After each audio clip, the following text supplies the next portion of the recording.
for the film. All right, and we're back. We're back. We are back again. All right. Well, it's kind of funny. We released that episode about Mark Zuckerberg, and then he's on Joe Rogan 6 hours later. It's almost like Joe Rogan is copying our every move. It really is. I think that he's probably one of our listeners, and he's tailgating us. He knows what he's got to do, and I respect it. That's something you got to deal with when you're a big podcast. How quick Joe Rogan had to get Mark Zuckerberg on the horn when he heard the rumors that we were doing a Mark Zuckerberg episode. Yeah. I mean, it had to have been quick. Yeah. It had to have been quick. The Silicon Valley is a little ways from Austin, but more like planes. How many weeks ago did Rogan and Zuckerberg record that episode? If I had to guess, Zuckerberg planned his announcement to coincide with his appearance on Joe Rogan. What was his announcement? Just that he was changing all the policies and all that stuff. Okay, so after Joe Rogan, how do you feel about him now? We said we weren't going to forgive him. We said that he's still a piece of shit and he's probably lying. How do you feel now? Still a piece of shit, still lying. You can't fool me, robot man. He has no values. He doesn't care about anything except, expanding Facebook. He doesn't care about antitrust laws. He hates Apple. That's cool. Yeah. We both hate Apple. The irony there of Facebook, or like the little guy Facebook taking on the big corporate giant Apple. Yeah. Yep. There you go. Because what they say on Rogan, like it was like a third of the planet uses one of Zuckerberg's apps once a month or something, or monthly, or fucking some shit, or and a quarter of the planet uses it daily, or I think it was something like a third of the planet uses it daily, and over half uses it. Yeah. Fucking like, talk about.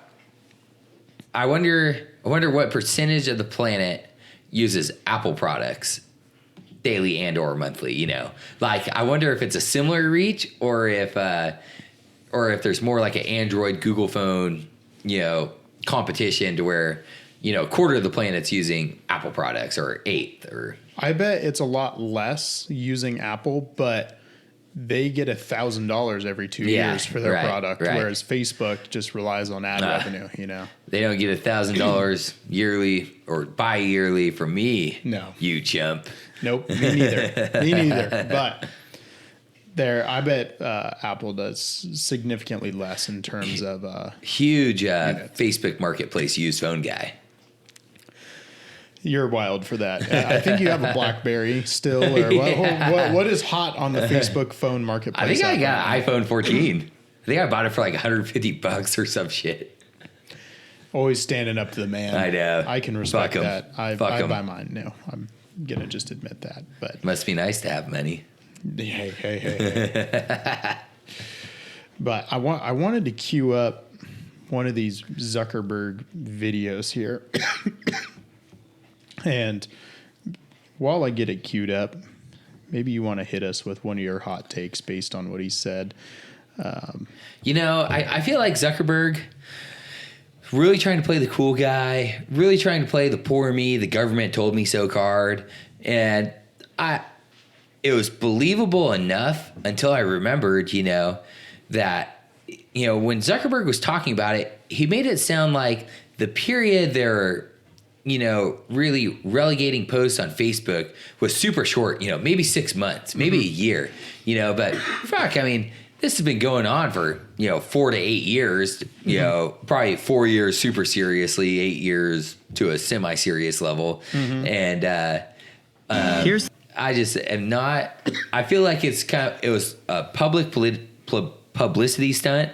I haven't finished the podcast all the way through the end, but I have seen a clip of Rogan kind of hitting Zuck with a subtle messaging, like right at the end of the podcast, where it was like, I forget what he's like, we know that you're lying to us, or I forget what he specifically said. Yeah, I missed that. Why don't you pull it up, Jamie? Yeah, hold on, let me get that. Let me look this up. I don't remember this at all. I seen it on Twitter. Oh, didn't I fucking send it to you? Oh, did you send it to me on Twitter? I think so. I sent something to you. I can't remember if it was that or not. I'll send it over to Jamie. No, I didn't. Send it to me. If you have it on Twitter, send it to me real quick. Because I have that up. I can. Yeah, fuck. I would have to. Here, I do have a clip you sent me, though. Let's play this. I don't even remember what he's saying in this clip. Or no, this is a picture. Oh, you're right. It's a quote. There we go. Fuck. I could have swore I sent it to you. I do just want to read this quote, though. This is a good one. It's just a picture of Mark Zuckerberg and some guy, parroting him. It's like, I was like, screw you, government. You can't tell me what to do. But then I did do what they told me to do. And then I mandated everyone in my company get the jab. And then I donated $400 million to help get Joe Biden elected. But rest assured, the whole time I was doing it out of protest. Yeah. Which pretty much sums up how I feel about Mark Zuckerberg. He's talking out of both sides of his mouth. I feel like I had more sympathy for him before the podcast, before I really thought about what Facebook and the censorship and what it was, even more, and to me, the public display, or it was like a public plea for sympathy, or maybe he's just trying to get Donald on his side, or I think whatever. That's what it is. Trying not to get broken up by some antitrust laws. But here's what I would have needed from Zuck to really change my position, to feel like, okay, he's the victim. I needed a lot more on who was coercing him. If he had came out and said, oh, yeah, we had agent so-and-so, standing up there, calling us every day, telling us that if we didn't do what he said, he was going to open an investigation against us. He was going to take me out in handcuffs, and they were going to lock me away in a jail cell if I didn't do what they said. And, so I complied, and I see I'm wrong now, and I'm sorry, and it'll never happen again. And I feel like he wasn't like playing the blame game in the sense of like, it was, the CFO's fault, that we were being censored. He's like, well, like, I'm in charge. At the end of the day, everyone reports to me, but like, I had other people handling that, and which I thought was kind of like, it wasn't me because I was on my yacht, so it was my underlings that did that. It was me delegating the most important role at the company. So I kind of thought that was a cop out too. Like there's no way to me it seems like with how involved Zuckerberg seems, there's no way that the government, the FBI or government officials or the White House is coming to Facebook to tell you to censor posts and you're not there in person listening to them. Yeah, 100%. Yeah, like a message is coming directly from the president and you're just letting like your intern deal with it. What? No way. Bobby's got this. This is totally his department. But I guess the president was Joe Biden, so maybe they did just send the intern on it. Well, we sent Joe Biden to the little kids' room to play while the grown-ups talk, so... You guys have daycare here, right? But this also just cements for me that Joe Biden's probably the worst president in modern history.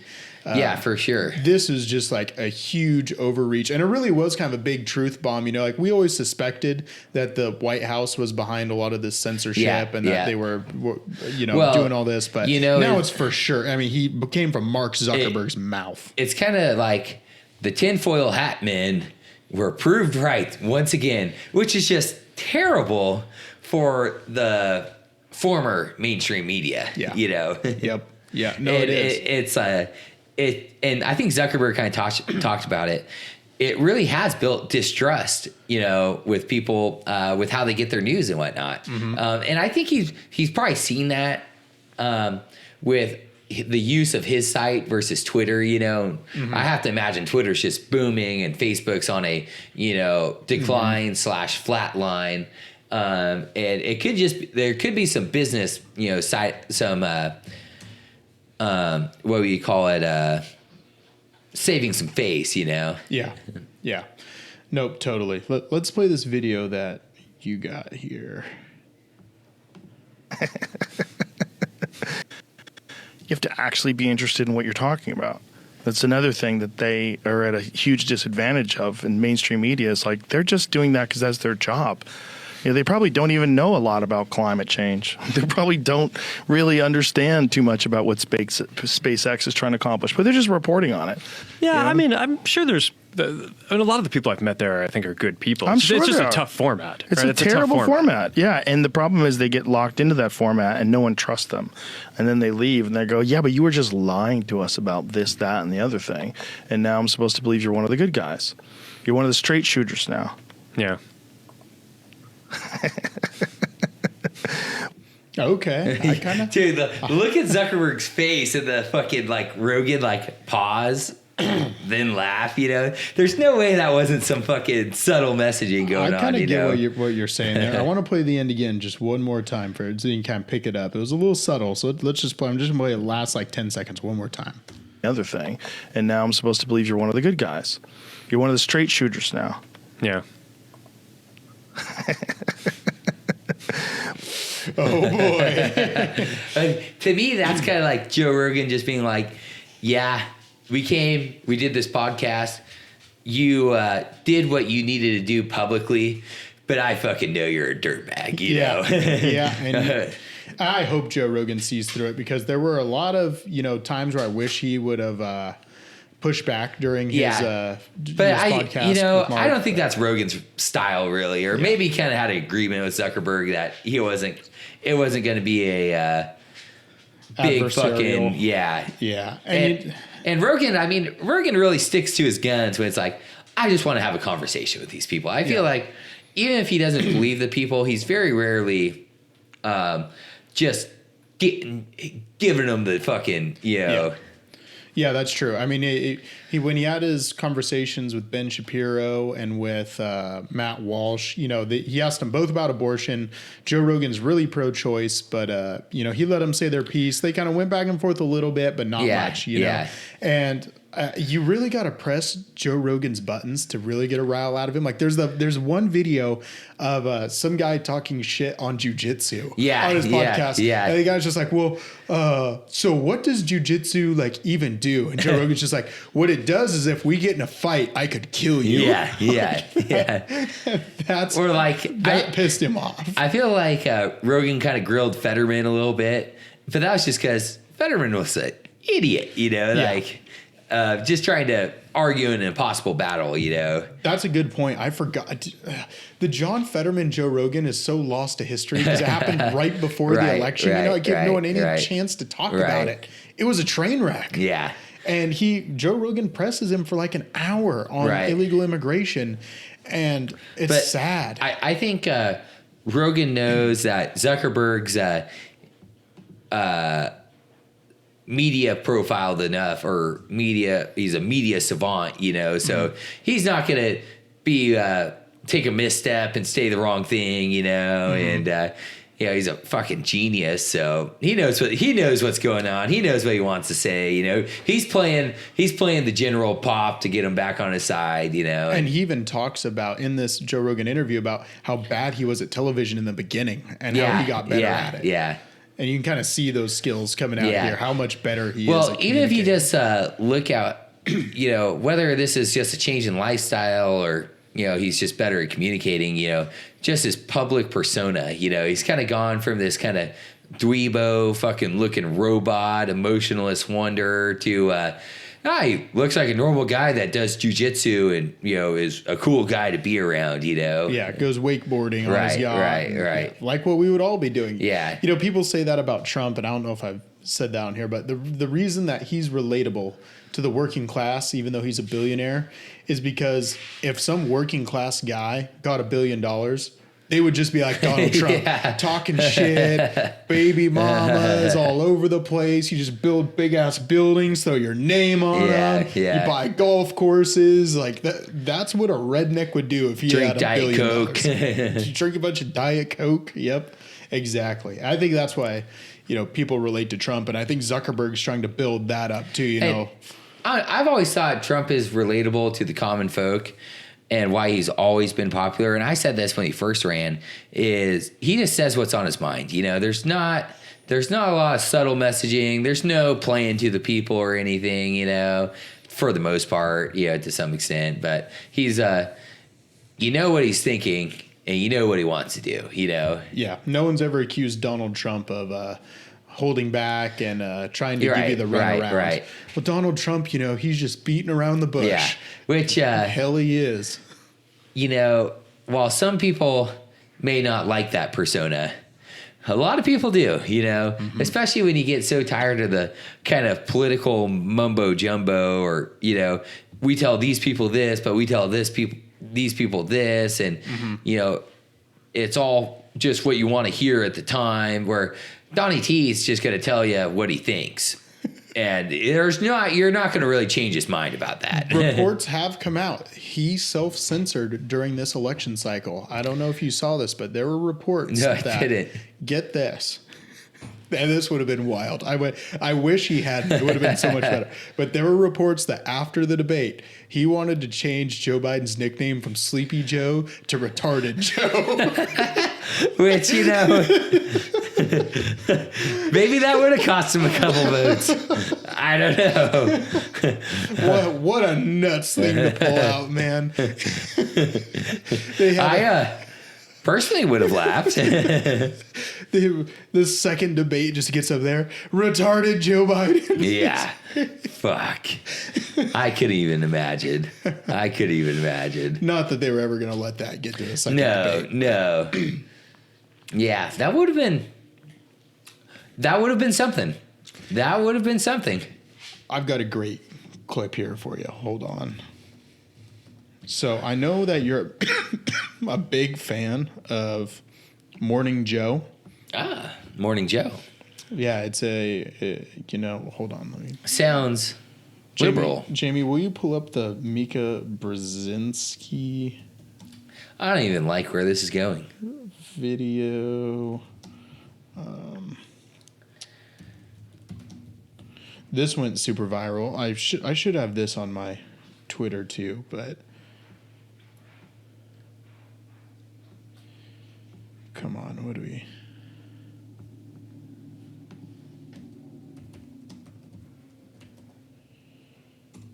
It'd probably even just be. Nope, Facebook is censoring this. Nice. The irony. Sorry, not Facebook, YouTube.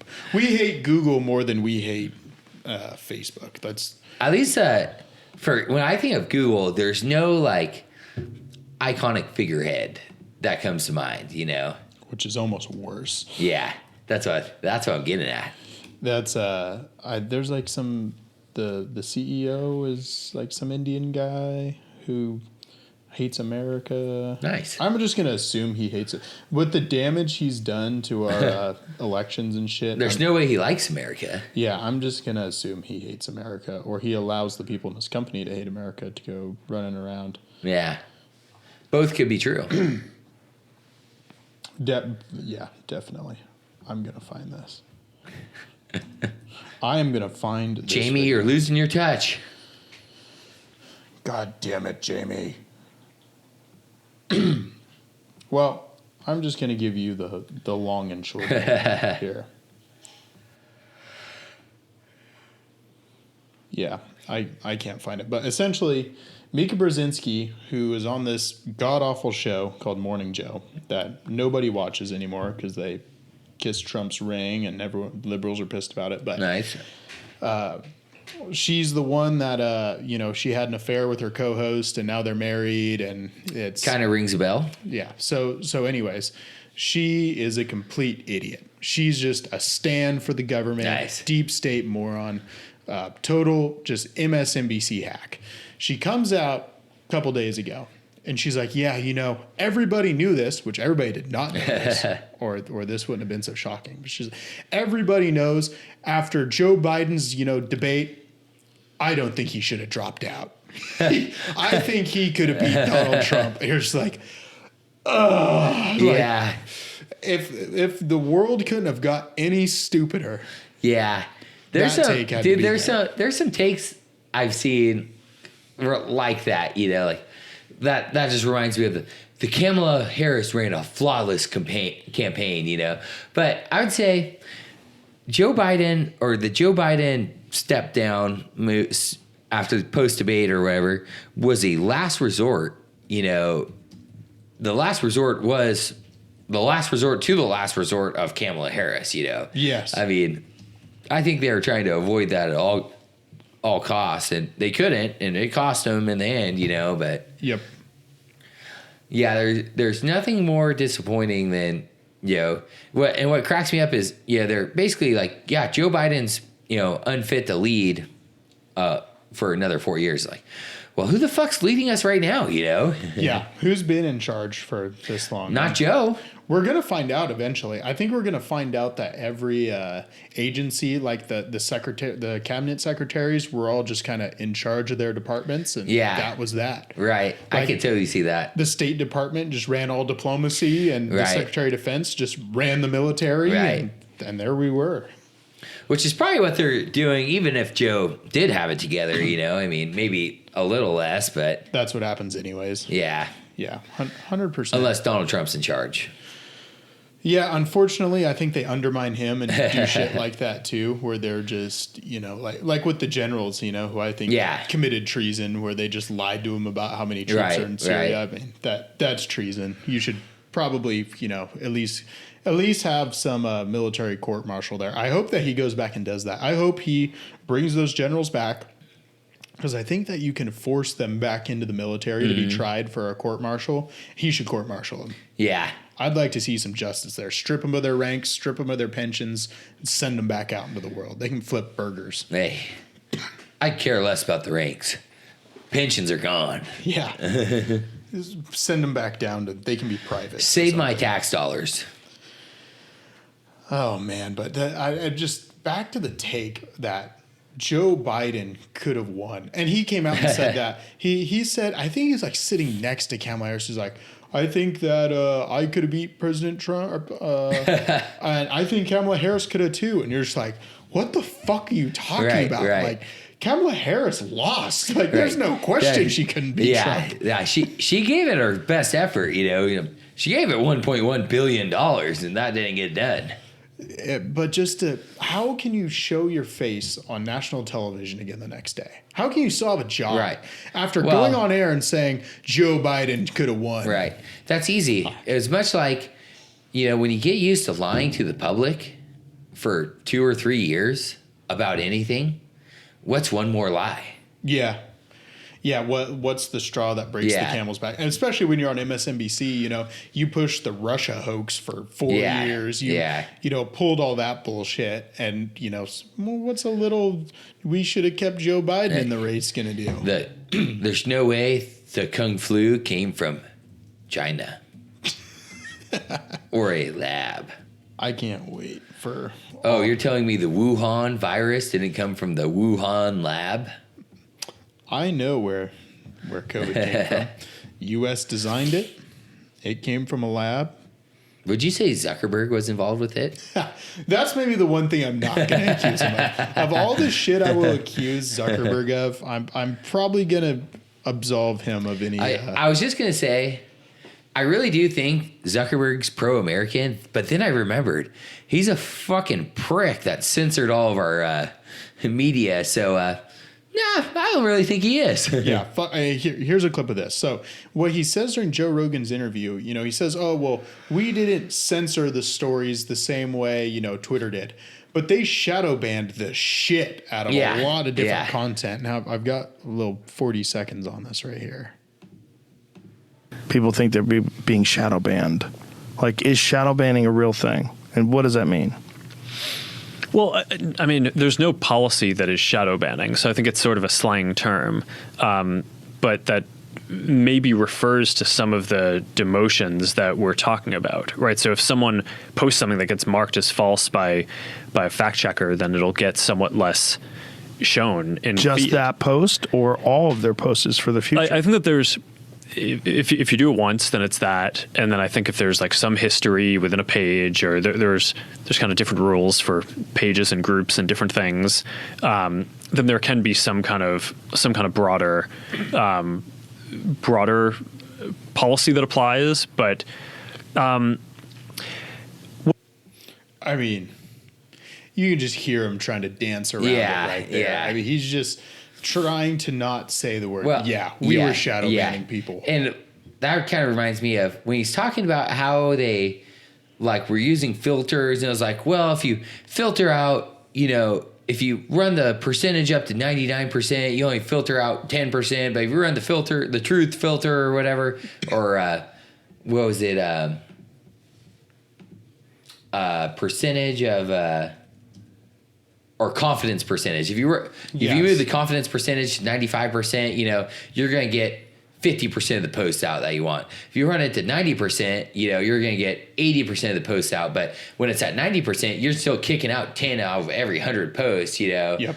And when there's millions of posts, that adds up quick. And yeah, what really pisses me off is that they run these companies, and Facebook's effectively a government, at this point. They manage policies. That's what they do. And they have no respect for the First Amendment. They'll shadow ban you. They just straight up censored people for almost a decade. They have no respect for the First Amendment. They have no respect for the Second Amendment. You ever tried posting pictures of guns on Facebook? Like, you could get flagged. Or Apple. Yeah, you could totally get flagged for posting just a picture of a gun. Don't tell Mark this. Okay. Do not tell Mark this, but I have multiple pictures with guns on my Facebook and other Meta web pages. Oh, well, you're getting reported right now. Actually. Do it. I should go report you and see what happens. We should do that as an experiment. But then, too, like, the thing about shadow banning that really pisses me off is that's where they throw out the Fifth Amendment, because you don't even know what's happening to you. Like, you don't get to appeal it and have any amount of due process. Like, at least if they just straight up banned you, you could appeal it. There's different ways. You could sue. But if they shadow ban you, there's no real way to even prove that they're doing that. Right. It's I think and it's kind of the same thing with how they boost posts over others, or come up with your algorithm. Like, I think there's, probably no matter what they do, not everyone's going to be happy with it, but I just don't know what perfect solution I have, but other than, stop censoring people's free speech on topics you don't like. Yep. There you go. And I just don't believe that they're really going to stop. Especially, I think they're going to continue shadow banning because it's easy to get away with. And I have no confidence that, in 5 years, maybe a Democrat wins the election. They just don't go right back to it. Yeah. I mean, if he's actually moving the moderators to where he's going to hire them in Texas, to me, Texas totally seems like a more moderate state, and what's disappointing is, I don't know if disappointing is the right word, but it's almost like how I see the Republican and the Democratic parties. The Republican Party just, really just wants to be left alone. Like, we just want to live our lives. Just leave us alone. We don't really want to pay taxes. We want the government not to tell us how to do anything, and where it's, to me, I just relate it in my head. I relate the Democratic Party just to hardworking, or the Republican Party to hardworking, normal fucking people that just want to be left alone. There's no fucking extremism, and there is extremism in the Republican Party, but maybe not. There are extreme Republicans, but I don't think there's members of the Republican Party that are so extreme. You kind of know what I mean? Yeah, it's the popularity of the extremes, I think, is what the difference. Like, on the right wing, for our extremes, you get like the Nick Fuentes guys that are like, they call them like, what's that term? Not gropers. It's some stupid groypers or something. It's some stupid ass term. They're retarded, essentially, is what I'm getting at here. And, pretty much everybody on the right wing, 95% of these people, we consider them to be retarded. Yeah. And they're stupid. Like, you're not going to go to Thanksgiving and someone's going to be, my uncle here says, Nick Fuentes is his favorite influencer. But if you have a left-wing cousin out there, or you've got a left-wing uncle and you go to Thanksgiving, you bet your ass that they back trans in the kids, that they back the most extreme parts of the Democratic Party. And those extreme parts are really popular there. So you'll like this. So I don't know if it was at Christmas dinner or some fucking recent holiday family get together. My aunt's visiting from New Jersey. Mm-hmm. So we're at dinner and she's making fun of Elon. She's like, yeah, I just wish Elon would stop taking pictures with his shirt off, you know? Like, what do you mean? Like, well, paparazzi, we're like, what the fuck are you talking? My dad and I were, what the fuck are you talking about, you know? Well, you know, and I thought, and I actually kind of had a one-liner, like, why? Because his body's built like a fucking Cybertruck. Yeah, I see that meme, like nice. A meme of that on Twitter before with him actually looking like a Cybertruck. I thought that was pretty funny. Got some laughs, you know? Then Bo, she's like, yeah, he's just so fucking pasty white, you know, it's disgusting. And I'm like, what the fuck do you think we are? Look at yourself, you know, pasty ass fucking white. And like, I hate for you to, I kind of told her, I'm like, well, when I go swimming on 4th of July, I'm going to make sure I leave my shirt on so I don't get any judgment here, you know. She's like, I'm not talking about you. He's just so fucking pasty. And I'm like, yeah. That's not really body positive of you. Yeah, there you go. And she's like, what do you mean? I'm like, well, like body positivity, isn't that like a total liberal, you know, kind of Democrat thing? Like, you know, lift up the fat people. And she's pretty fat. Lift up the fat people, make them feel good about themselves. She had zero, literally fucking speechless. Like trying to think of how criticizing Elon's body wasn't being body positive, you know, it's just nothing, you know. I love when I get little opportunities like that to just fucking throw some liberal logic back in their face. And, you know, I'm not saying it doesn't, like, you know, our recent discussion about certain people we know making fun of Democrats for crying tears when they themselves cry tears over little ass fucking things, you know. I mean, that goes both ways, but fuck. You know, the tolerant left is anything but. Yeah, you know, for sure. You ask them to tolerate anything they don't like, and they're just going to go off a cliff. Yeah, man. yeah.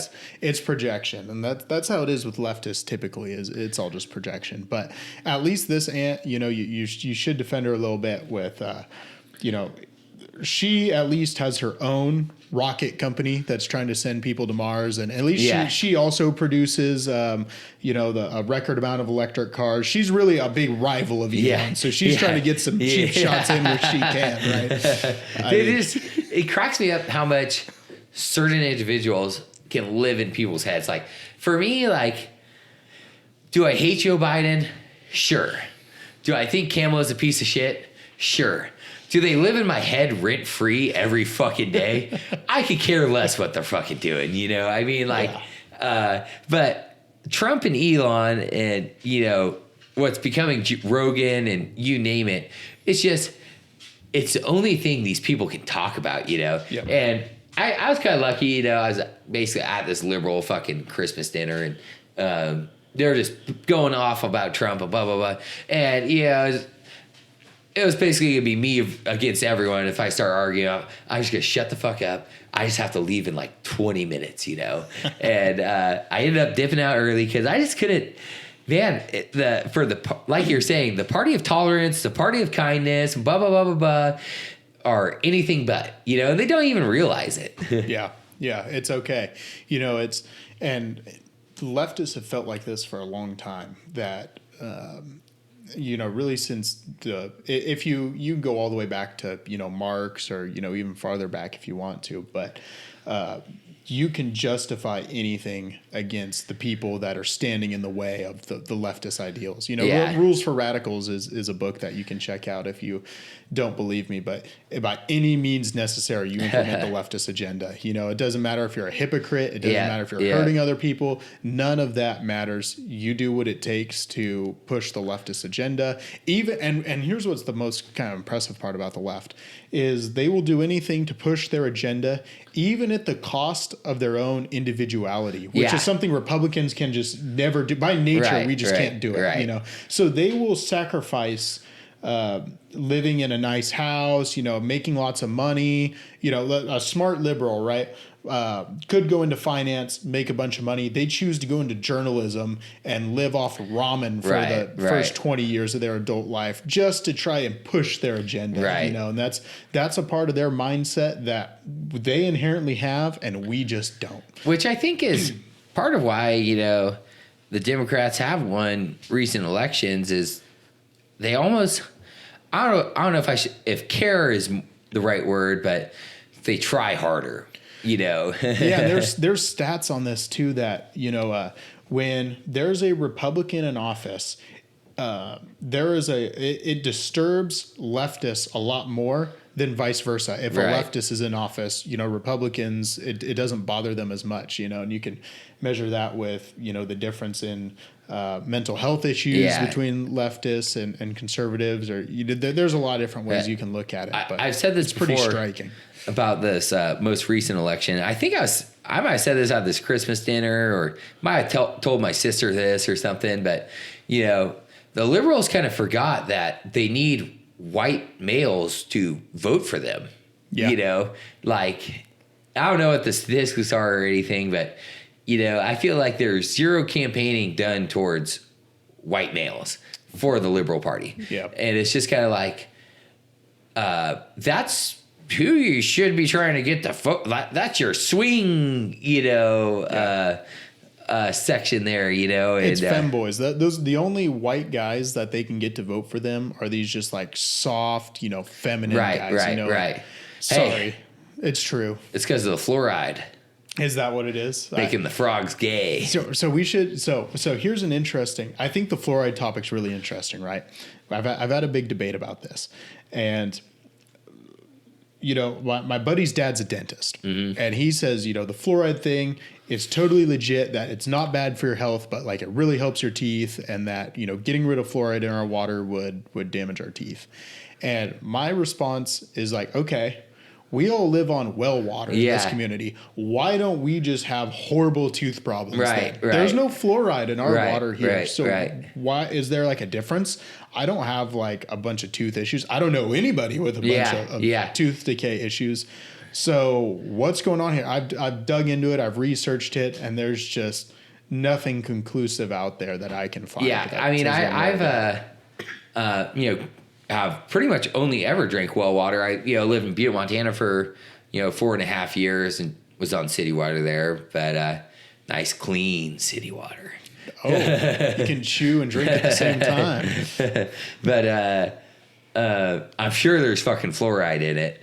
But grew up on well water. I mean, I had a couple cavities as a kid, but I feel like it was no more than what the average kid goes through. Don't think it was really that uncommon or anything. And yeah, and personally, I'm lucky that I have really good genetics with teeth. Neither of my parents have ever had cavities. I've never had a cavity. My sister's never had a cavity. Yeah. What's kind of crazy is really me compared to my sister, she takes way better care of her teeth and always has than I have. But she's always done a really good job brushing, twice a day or whatever. Blah, blah, had braces, wears her fucking retainer or whatever. And, always done a really good job taking care of her teeth. And she has mega sensitive, she just has this it's genetics. And totally. Her gums are mega sensitive. So she can't use an electric toothbrush. She has to use a super soft bristle, manual toothbrush. Slumming it. Yeah. It's kind of funny because there's being I could be a lot better about brushing my teeth and fucking flossing and everything. Who couldn't, for the most part. But never had that issue. Yeah. Well, maybe one day we'll have someone on that really knows about this fluoride shit, because I really tried doing my own research and I couldn't find anything on it one way or that conclusively told me, oh yeah. But for me, don't put shit in my fucking water. Right. If I want more fluoride, I'll buy more toothpaste. I agree. I'll find a way to take who are care of my you teeth if to choose to put fluoride in my water? Yeah, exactly. Just don't put shit in my fucking water. God damn it. Yeah. That's. I don't even want there to be the optics. You could be fucking putting shit in my water. For sure. I don't want any of that. So I totally just agree. Don't do it. Don't put it in my water. I totally agree. Because there's plenty of people out there that drink lots of water with no fluoride and they're just fine. So I don't know. Fuck it. I don't know. You have anything else on Mark Zuckerberg you want to talk about before we flip to our next topic? Last topic of the night. Fuck Zuckerberg.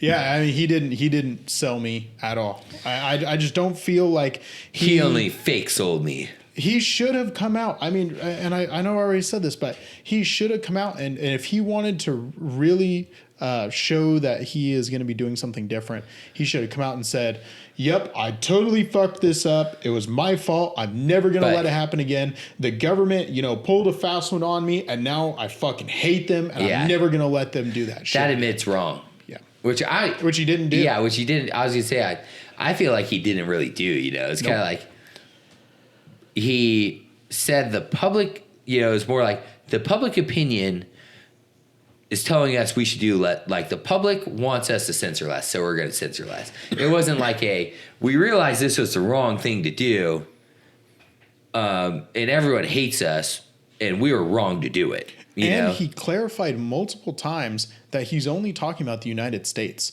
Yeah. So, do people in France not deserve to, have freedom of speech? Right. Do people in the United Kingdom not deserve to? Why can't you as a company just stand up and say, no, we're for free speech. These are our values. Yeah. If you don't like that, fuck you. Right. We're not in the business of censoring people. Because I think at the end of the day, he is.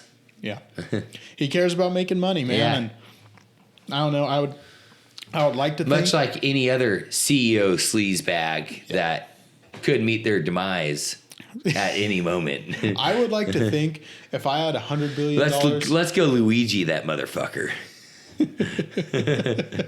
Luigi from Mario Kart in Minecraft. But I would like to think, if I had $100 billion, I wouldn't give a fuck about $101 billion. But I'd rather tell the government of France to go fuck themselves. I think that's the difference between Zuckerberg and Elon. Mm-hmm. That's a good point. I think Elon actually, he came out with when they're threatening, to pull all the advertising from Twitter. He's like, okay, do it. You know, who, you don't think I have the money to cover it, Yeah. And I think it's Elon's at that point where, okay, what is another $20 billion or $10 billion or $1 billion, where Zuckerberg, I think, is just sleazy enough to want that extra 100 million or billion or fucking whatever. Yeah, exactly. And Elon, I think, truly views censorship and the rise of this kind of leftist authoritarianism as a threat to humanity. Yeah. And he sees what good does it do me to leave, hundreds of billions of dollars for my grandkids, my great-great-great-grandkids, if they're just going to have it confiscated by communists in 100 years anyways. I totally agree. And I'm totally on board with that as long as we don't get Grandmaster Leader Elon. Yeah, that's a good point too. That we shouldn't put too much faith in these billionaires. But just because I love this clip so much, here is Elon. Take the floor, buddy. You hope don't advertise. Yeah. You don't want them to advertise? No. What do you mean? If somebody's going to try to blackmail me with advertising, blackmail me with money, go f*** yourself. But go f*** yourself. Is that clear? I hope it is. Hey, Bob.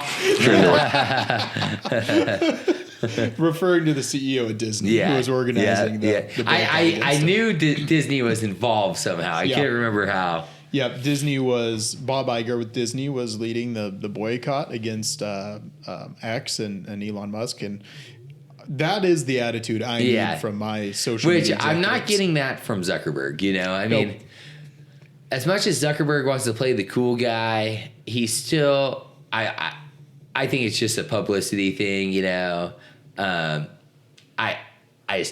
I don't think he's there. He wants to be cool like Elon, and he didn't pull it off. He's still going to be second fiddle to Elon, man. Right. And I think that, really, that probably keeps him up at night. Yeah.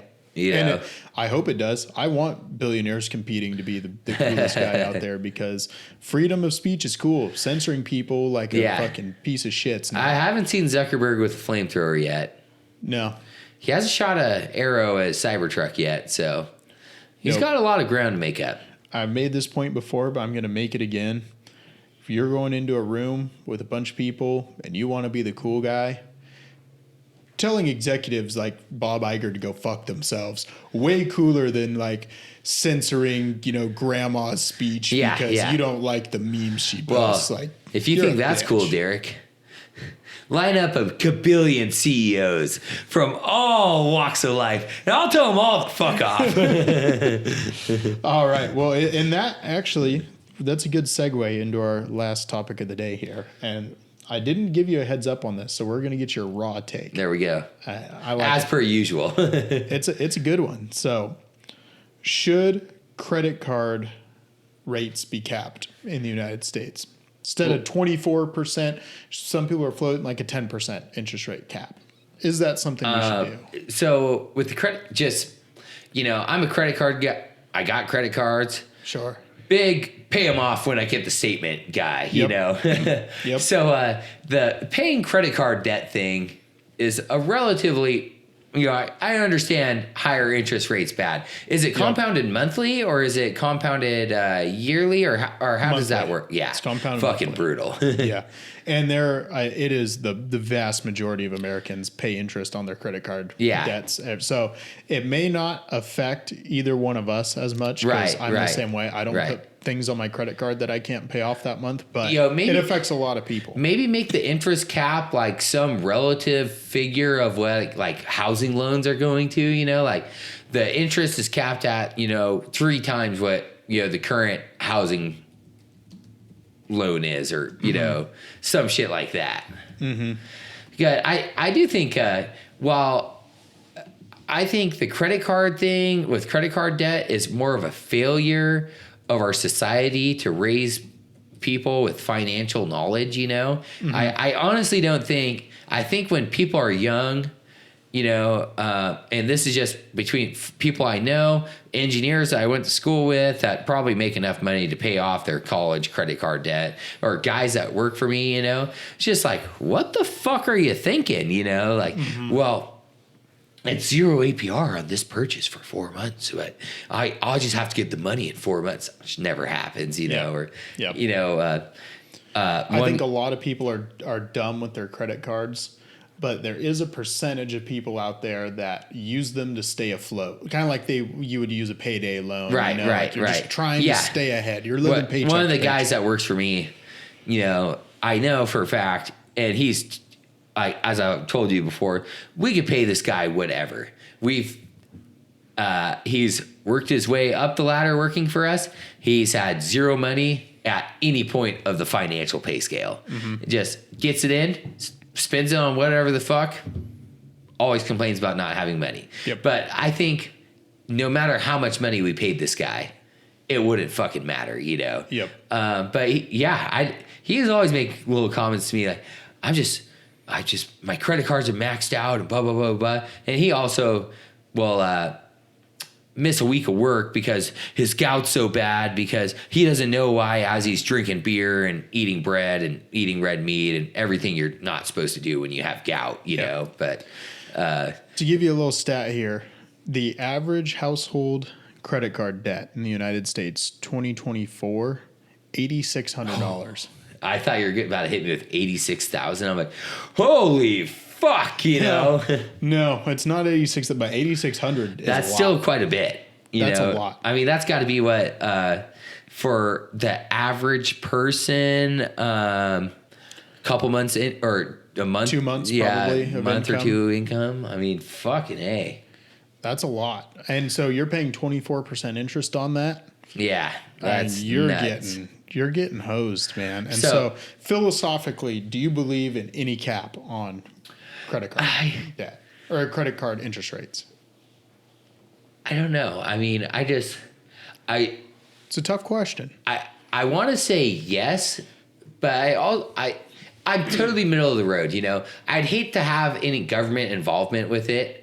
But I also think credit card companies are slimy motherfuckers that will basically do whatever they want to do to take advantage of people, And probably I would say they're monopolists. How many credit card companies can you think of? And Visa and MasterCard don't count. They're networks, so it's like banks. So yeah, it's like Chase, Bank of America.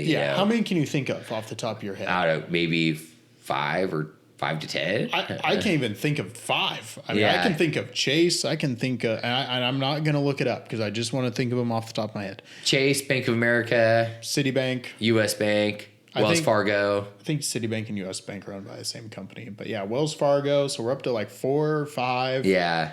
And then I bet Costco just uses one of those banks. Capital One. Capital One may also be U.S. Bank, but I'm not sure. So we're to 6-ish. Yeah. 6-ish, okay? That's enough to have market power. Yeah. I think that 6-ish companies, you know, in an industry, not enough, especially in an industry as heavily regulated as finance. Right. Because in companies, you know, you and I can't go out and start a credit card company. Right. It's just not going to work because they've regulated the shit out of this industry. I think that you got to break these companies up. You know, just looking at the guys that work for me that do have a moderate to extreme credit card debt just are not financially literate enough to understand maybe how to budget, how to do anything about it, you know? Our running joke for the last couple of years has been the guys that work for us that have no money, that are in credit card debt, spend $10 to $20 a day on coffee, lunch, you know, energy drinks, snacks, you name it. That's what I see them eating and drinking in the shop during the day. Then there's my parents and I who black coffee in the morning, 1 cup, you know, maybe 2 cups, you know, Folgers, fucking regular black coffee. For lunch, grocery outlet soup, you know, whatever's cheap, $1 to $2 a can. Yep. Quadrupled in price in the last 2 years, by the way. We recently just bought a fuck ton of soup, 4 for $1. There you go. That's what we're eating for lunch, you know? There you go. And, you know, afternoon, water. What the fuck, you know? Yeah. And with the credit card debt, so what would happen? Let's say we capped it at 10%. So what would happen is these credit card companies would then disqualify people. Yeah. They would say, you know, you don't have access to credit. Would these people, your employees that you know, would their life be better if they just didn't have access to credit? I would say yes.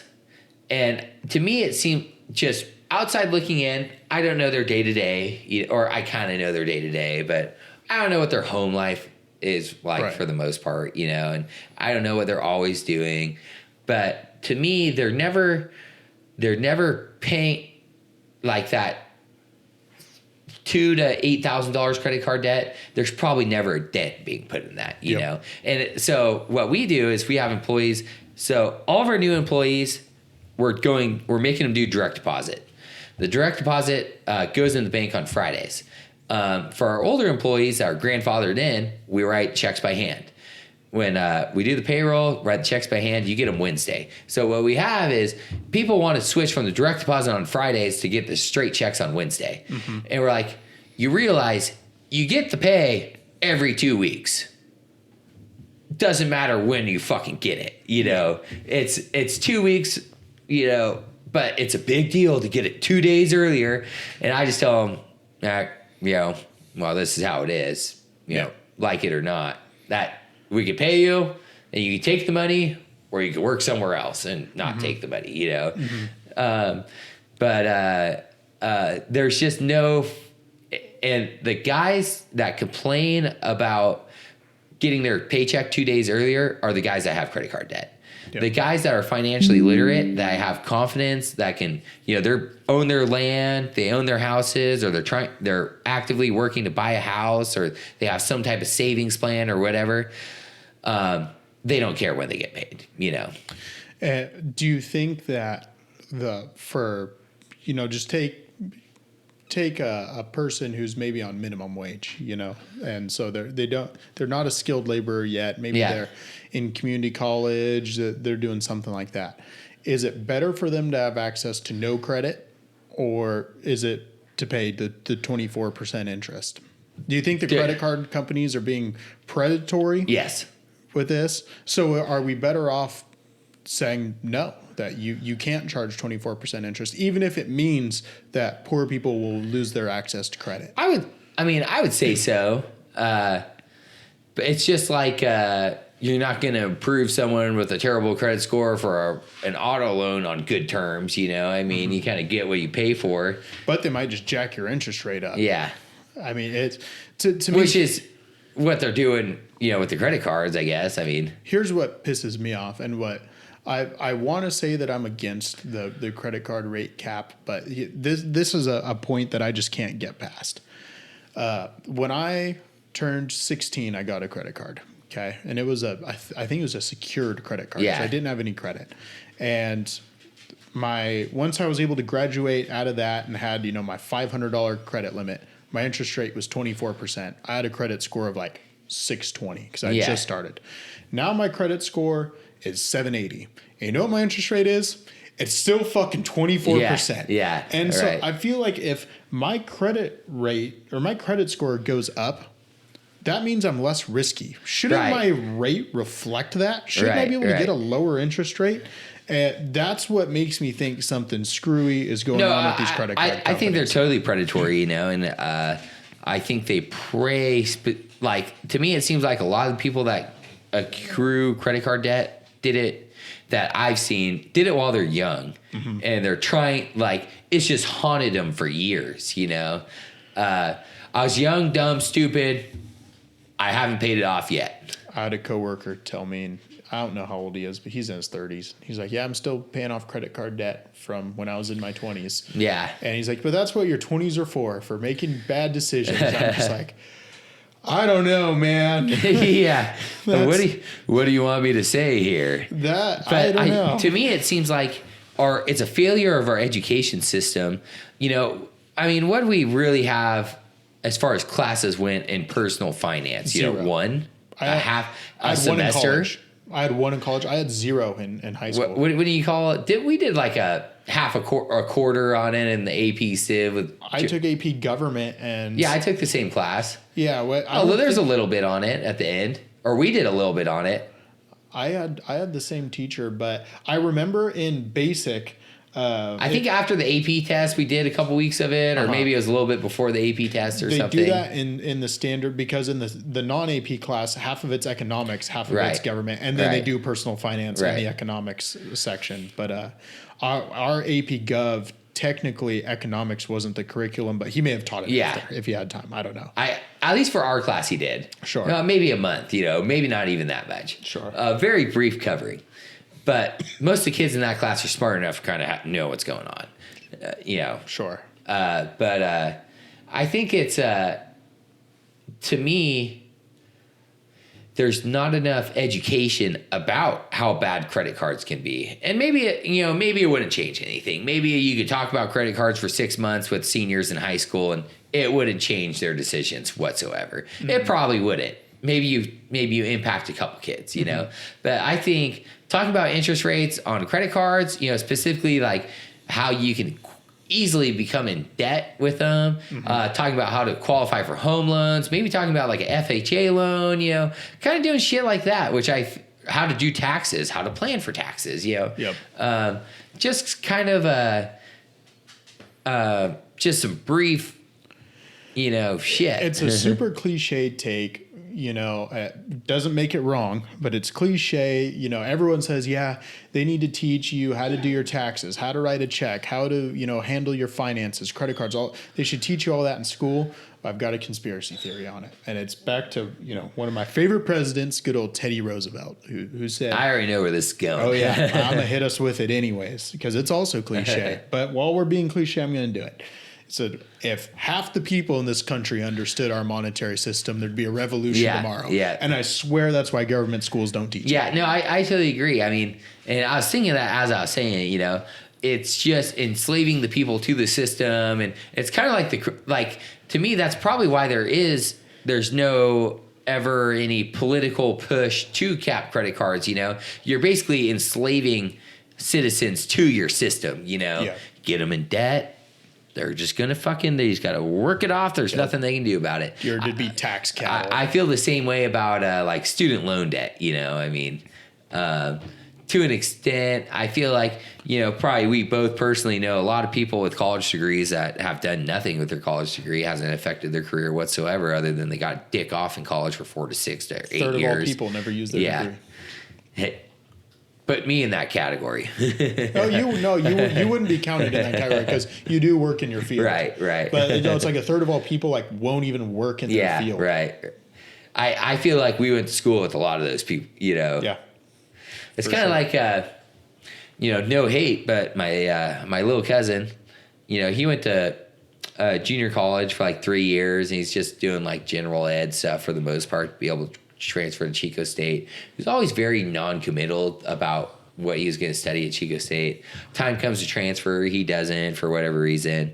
And he works at our local grocery store. He's kind of moving up the chain. He's like not manager, but he's assistant to the regional manager. Nice. And I told him the whole time while he was going to college, because I kind of I've grown up with years for him, and I kind of know, and he like doesn't really know what he wants to do. Yeah. But where he works is really a great place to work, and as your brother-in-law knows. Yeah. Dude, you should just really commit to this thing. Sure. You can go do pretty well with it. You're going to do better than you probably would if you went to Chico State and got a college degree, or, better than most of the people that, went to Butte College with you, that you graduated high school with and just doinked off for fucking 2 years or whatever. Sure. Yeah. No, it's a whole nother podcast to talk about the scam that college is. It's all about my revolutionizing the school system, where we really should be like, kind of more of like, I think it's Japan, where, basically when you hit high school, it's either like you're going to be a college kid or you're going to be a trades kid, which I think maybe the freshman year thing might be a little extreme, but I feel by the time you're 16-ish, and you're in high school, maybe into sophomore year, going into your junior year, maybe even after the end of your freshman year, you pretty much know who like the college kids are going to be and who the trades kids are going to be, Yeah, definitely. And I'm making notes right now. In 2 episodes, how we will revolutionize the school system. Because if we go down this rabbit hole now, this is going to be a Joe Rogan style podcast. But it's with the credit cards. I would say my first instinct is to always go libertarian. If before we start setting caps on what we're going to be the maximum allowed interest rate, let's break up the monopolies. Right. Let's let the credit card companies really compete, and then what you're going to see is interest rates coming down. Because if both credit cards are offering 2% cash back on all purchases or whatever, but one of the credit cards has a 10% rate, the other's got 20%. The market's going to go towards the 10%. So it's going to work its way down. Problem is you can't let these companies capture the industry, and that's what we've done. So before we cap interest rates, let's break up the credit card. Just like any industry, monopolization is terrible. And I don't know. I mean, I like what you're saying. I just would hate to see any. I'm just so anti-government that I would hate to see any like 10% cap or 15% cap. Yep. The government created this problem. One of their sole purposes is to protect our markets. Yeah. And I know some people are going to come after me and say, well, monopolies can only ever exist because of the government anyways, but I'm not completely sold on that yet. But for the banks, I think that there actually really is a good argument that if there wasn't all this regulation, then you'd have more banks, there'd be more competition. But for the time being, let's cut regulation, and we already have the giant monopolies. We can't go back in time and get rid of them. Right. They're already predatory. Let's break them up and see what happens. Yeah, I agree. I mean, really the only competition you get in the credit card market is like, over 0.5% of your cash back, or, you can use these rewards to book travel or whatever, It's all a sideshow while they keep the real money. And, I totally get, I haven't really thought about, how your credit score should be a reflection of the interest rate you get. Just like you're qualifying for a home loan or a car loan or whatever, I totally agree with that 100%. Yep. And maybe whoever does that first, if there was a true competition, I totally think we would be seeing lower interest rates for a lot of people. Exactly. Because last time I heard, all the big banks are doing just fine. I mean, fuck, how much money is there in credit card debt? Like trillions or? Oh man, that'll be easy to find. I bet we're up to $1 trillion. Let me look that up right now. American aggregate credit card debt. Man, you almost nailed it. $1.16 trillion represents all Nuts, credit card debt. Nuts. 6.5% of all debt in the country is credit card debt. Yeah. And I feel like what percentage of that is from people who just aren't responsible enough to have a credit card, I mean, the vast majority. Yeah. Of it. The vast majority. Because for me, and, granted, I've always been, pretty financially stable. It's just like, you get your credit card, you pay it.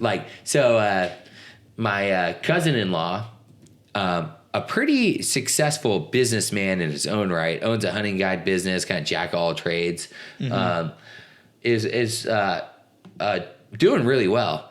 Doesn't have a credit card. He was trying to buy a stock trailer and he needed some financing to buy this trailer and couldn't qualify for a loan because he didn't have a credit score. How do you not? He owns his own house. He owns his own land, owns his own business, but it's all been private transactions. No banks ever been involved. No loans ever been involved. So I'm like, how do you not have a credit card?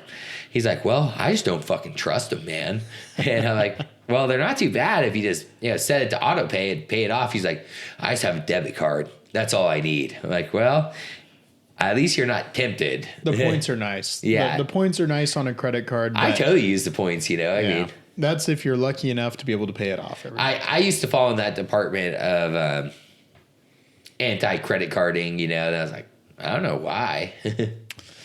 Yeah, well, anything else? I'll give you the last word here. I wasn't able to find. I was looking. They have a category called consumer discretionary, which is all the purchases you make on a credit card that's not food, clothes, things like that. I can't find the data. Oh, I bet it'd be massive. I bet it would be over 75%. Kelsey and I paid for most of our wedding on a credit card. Well, see, there super sick, dude. That's all going to be consumer discretionary. Not the food, though. Yeah, that will not. Yeah. Well, it was all in one bill, not broken up. Maybe not. It'll average out. Yeah. But we were, paying for the wedding. She's like, yeah, so you guys can pay with a credit card. I'm like, well, is there a credit card fee? No. Fuck yeah, we're paying with the credit card. Yeah. It's absolutely. okay. They charge us enough money where the 3% was kind of arbitrary. Oh, man. All right. Well, I think we're going to call that a wrap. Fuck Mark Zuckerberg still. Fuck Mark Zuckerberg. Fuck the credit cards. Line up the CEOs.